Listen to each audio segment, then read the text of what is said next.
हमेशा चुनावी मोड में रहने वाली यानी भारतीय जनता पार्टी दिल्ली चुनाव खत्म होते ही अपने अगले टारगेट पर लग गई है। बिल्कुल सही पहचाना आपने। बीजेपी का पूरा फोकस अब बिहार विधानसभा चुनाव पर लग गया है।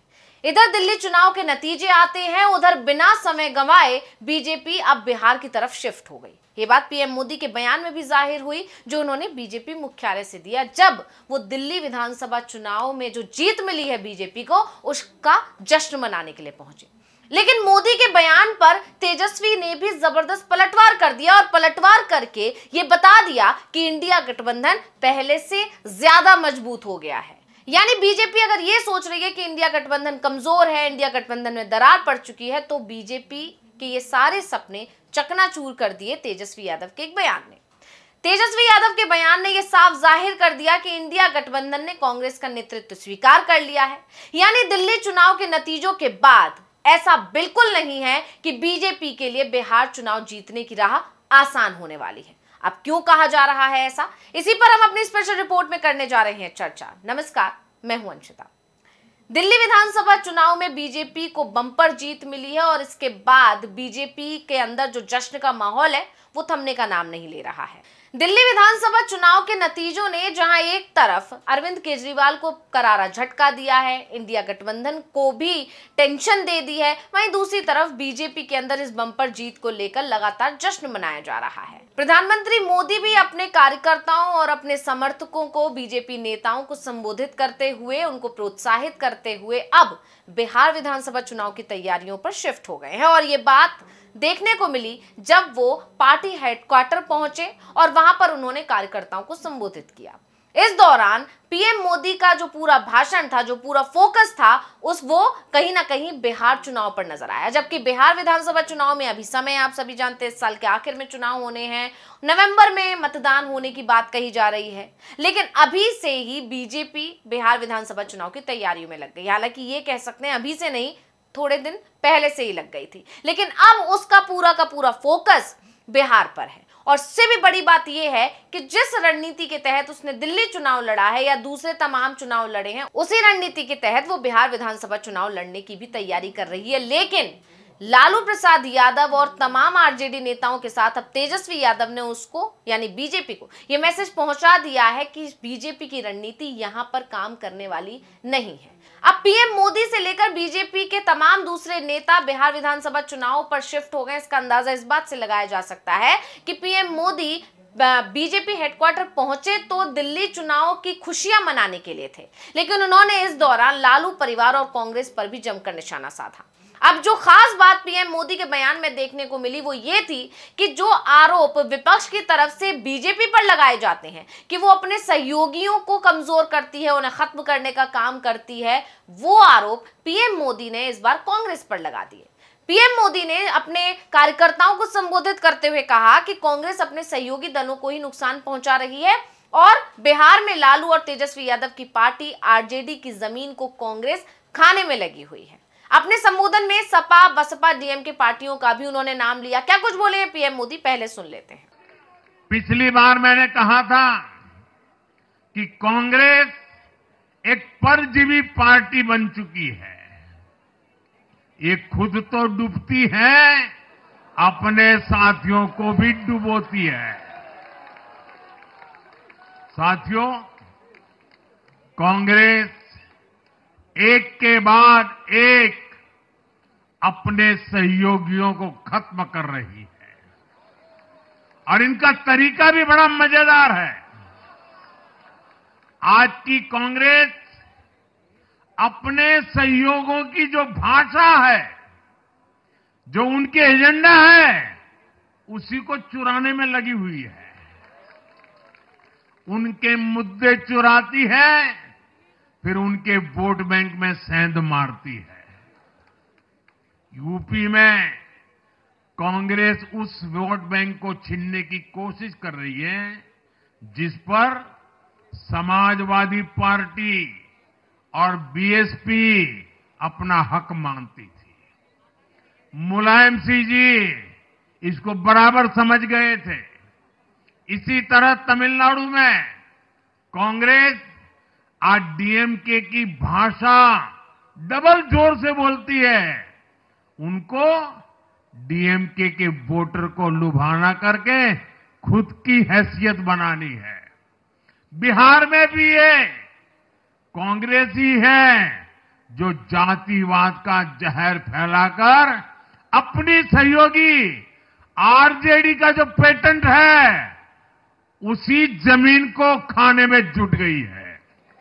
यानी पीएम मोदी के बयान से एक बात साफ है कि उन्होंने अब बिहार में भी फूट डालो राज करो की रणनीति पर काम करने की कोशिश की, क्योंकि जिस तरह के दावे किए जा रहे हैं कि अगर कांग्रेस और अरविंद केजरीवाल एकजुट होकर चुनावी मैदान में उतरते, दिल्ली विधानसभा चुनाव लड़ते, इंडिया गठबंधन एकजुट होता, तो बीजेपी के लिए जो ये जीत हुई है वो मुश्किल ही नहीं नामुमकिन होती। अब इसी वजह से जब बिहार में विधानसभा चुनाव होने उससे पहले अब बीजेपी आरजेडी और कांग्रेस को अलग अलग करने की कोशिश कर रही है, उनके बीच फूट डालने की कोशिश कर रही है। लेकिन तेजस्वी यादव ने यह साफ बता दिया है कि जो कोशिश पीएम मोदी या बीजेपी की तरफ से की जा रही है कांग्रेस और आरजेडी को तोड़ने की, वो कोशिश संभव ही नहीं है। तेजस्वी ने कहा कि दिल्ली में जो वादा करके सरकार में बीजेपी आई है उसे पूरा करना चाहिए, और जब उनसे ये पूछा गया कि क्या दिल्ली में जो जीत का असर है वो बिहार चुनाव पर भी पड़ेगा, इस पर तेजस्वी यादव ने कहा ये बिहार है, यहाँ दिल्ली वाला खेल नहीं चलेगा, उन लोगों को ये समझना होगा। क्या कुछ बोले हैं तेजस्वी, पहले सुन लेते हैं। देखिए, जनता मालिक है लोकतंत्र में, और जिसको जनता चुनती है उसकी सरकार बनती है, लोकतंत्र की खूबसूरती है। आशा है कि जो भाजपा के लोगों ने जो वादे किए हैं उस वादा को जो है पूरा करें। लगभग 26 साल बाद जो है बीजेपी सरकार में वापस पुनः आई है, तो उम्मीद है कि जुमलेबाजी तक ही सीमित ना रहे। दिल्ली झांकी है, अभी बिहार बाकी है। दिल्ली झांकी है, बिहार बाकी है। बिहार है, समझना पड़ेगा। अब यहाँ गौर करने वाली बात यह है कि पीएम मोदी ने निशाना तो कांग्रेस पर साधा था, लेकिन जवाब तेजस्वी यादव और तमाम दूसरे आरजेडी नेताओं की तरफ से आ रहा है, जो इस बात की तरफ संकेत देता है कि इंडिया गठबंधन और ज्यादा मजबूत हो गया है पहले के मुकाबले। यानी दिल्ली चुनाव में इंडिया गठबंधन अगर एकजुट होता तो जीत मिलती। ये बात अब सारे विपक्षी दलों को समझ में आ चुकी है।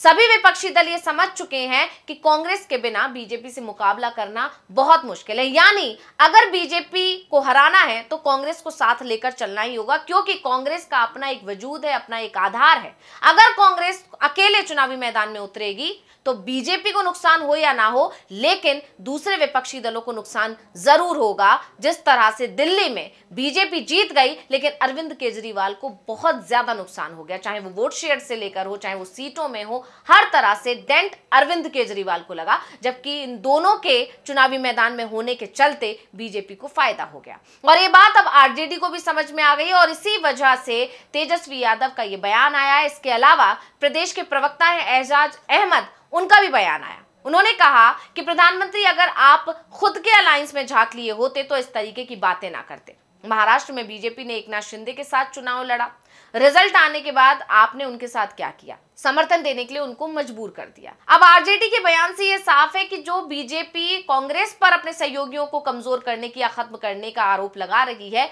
असलियत यह है कि बीजेपी अपने सहयोगियों को खुद खत्म करती है। और ये ताजा उदाहरण जो है वो एकनाथ शिंदे की पार्टी है। उससे पहले अगर देखा जाए तो महाराष्ट्र में अगर सत्ता में आई है बीजेपी तो सबसे पहले अपने सहयोगी शिवसेना को तोड़कर ही आई है, और उसके बाद अब वही चीज दोहराई जा रही है एकनाथ शिंदे के साथ। और यही सोच सोचकर नीतीश कुमार पहले ही टेंशन में है कि जो एकनाथ शिंदे के साथ हुआ वही चीज एक नीतीश कुमार के साथ ना हो जाए। अब इसके अलावा जहां आरजेडी के तमाम नेताओं ने तो बीजेपी को पलटवार कर ही दिया, पीएम मोदी को करारा जवाब दे ही दिया, इसके बाद कांग्रेस के प्रदेश प्रवक्ता का भी बयान आ गया।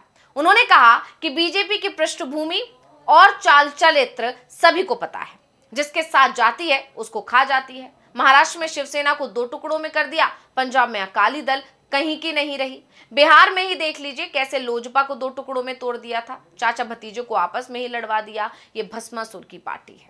यानी एक बात साफ है कि आरजेडी की तरफ से संकेत दे दिया गया है कि वो कांग्रेस का साथ नहीं छोड़ने वाले हैं, और जो चुनाव लड़ेगी वो कांग्रेस और आरजेडी मिलकर ही एक साथ लड़ेंगे। यानी बीजेपी को जो फायदा कांग्रेस और आम आदमी पार्टी के अलग अलग होने से दिल्ली में मिला वो बिहार में नहीं होने वाला है। अब इसकी कई और सारी वजहें हैं जिन्हें समझने की हम कोशिश करते हैं। तो आपको बता दें कि दिल्ली में सत्ताधारी आम आदमी पार्टी की जो सीटें हैं वो आधी से कम यानी 62 से 22 पर आकर पहुंच गई। यहाँ आम आदमी पार्टी और कांग्रेस अलग अलग चुनाव लड़ी, नतीजा सबके सामने है। अरविंद केजरीवाल तक चुनाव हार गए। आम आदमी पार्टी 14 सीटों, लगभग 14 से 15 सीटों पर कांग्रेस के कारण हारी है। कांग्रेस के साथ लड़ती तो इन सीटों को जीतती। अब इससे ये संकेत मिले हैं कि बिहार विधानसभा चुनाव में अगर आरजेडी ने कांग्रेस से दूरी बनाई तो उसे भी केजरीवाल की तरह नुकसान उठाना पड़ सकता है।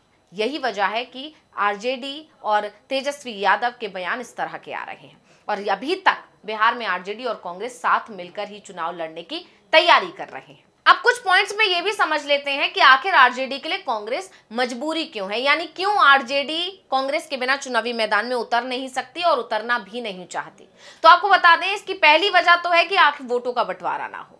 आप जानते हैं दिल्ली में भी वोटों का ही बंटवारा हुआ, इसी वजह से आम आदमी पार्टी को इतना करारा झटका लगा। बिहार में 17% माइनॉरिटी है, ये लालू के कोर वोटर माने जाते हैं। हालांकि सीमांचल में लालू पर कांग्रेस भारी है। ऐसे में दोनों पार्टियां अगर अलग अलग चुनाव लड़ती हैं तो माइनॉरिटी के वोट बटेंगे, इससे एनडीए को फायदा होगा। आरजेडी ये बात अच्छे से जानती है कि कांग्रेस के सहारे के बिना बीजेपी से लड़ना उसके लिए मुश्किल हो जाएगा। अगर दोनों पार्टियां अलग अलग चुनाव लड़ती हैं तो मुकाबला हो जाएगा त्रिकोणीय। ऐसे में बीजेपी के संगठन के सामने आरजेडी और कांग्रेस दोनों ही कमजोर हो जाएंगी, जबकि आमने सामने का जो मुकाबला रहा तो बीजेपी को चुनौती मिल सकती है। इसके अलावा जो सबसे बड़ी वजह है वो ये कि अगर कांग्रेस आरजेडी से अलग हुई तो तेजस्वी को भी चुनौती मिल सकती है। कांग्रेस अलग चुनाव लड़ती है तो पप्पू यादव और कन्हैया कुमार जैसे चेहरों को एक्टिव कर सकती है। ऐसे में तेजस्वी यादव की लड़ाई और मुश्किल होगी, क्योंकि कन्हैया कुमार का पब्लिक कनेक्ट तेजस्वी पर भारी पड़ सकता है। आपको याद भी होगा जब कन्हैया कुमार को कांग्रेस में शामिल करने की बात आ रही थी, उस समय कांग्रेस और तेजस्वी यादव के बीच खींचतान भी देखने को मिली थी। ऐसे में जब पीएम मोदी ने यह बयान दिया बीजेपी हेडक्वार्टर में खड़े होकर, तो उसका जवाब तेजस्वी यादव ने दे दिया और बता दिया कि बीजेपी के मंसूबे यहां पूरे नहीं होने वाले हैं। अब इसको थोड़ा और समझ लेते हैं कि क्यों तेजस्वी यादव इस तरह के बयान दे रहे हैं या क्यों कांग्रेस आरजेडी के लिए बहुत ज्यादा जरूरी है। थोड़ा इतिहास के पन्नों पर अगर नजर डालें तो 1990 के पहले तक ज्यादातर वक्त कांग्रेस ने ही बिहार में राज किया है। 1990 में लालू प्रसाद यादव के नेतृत्व में जनता दल ने ही कांग्रेस से सत्ता छीनी। इसके बाद 1995 में कांग्रेस को मुख्य विपक्षी पार्टी से हटाते हुए उसकी जगह बीजेपी ने ले ली। इसके बाद साल 2000 में कांग्रेस अकेले चुनाव लड़कर महज 23 सीटें जीती। हालांकि बाद में आरजेडी के साथ मिलकर उन्होंने सरकार बनाई। 2005 में गठबंधन में ही चुनाव लड़े और कांग्रेस महज 9 सीटें जीत पाई। 2010 में फिर आरजेडी और कांग्रेस अलग अलग लड़े। इसके बाद आरजेडी के पास 21 सीटें आई और कांग्रेस मात्र 4 सीटों पर ही जीत पाई।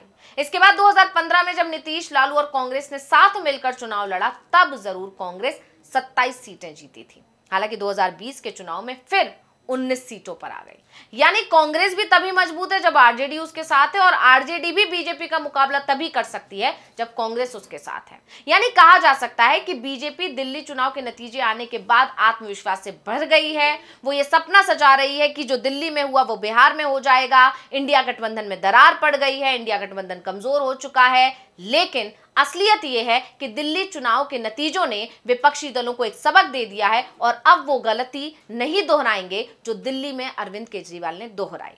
तो रिपोर्ट आपको कैसी लगी, हमें कमेंट करके अपनी राय जरूर दीजिएगा। इसी के साथ मुझे दीजिए इजाजत। देखते रहिए DV लाइव। नमस्कार।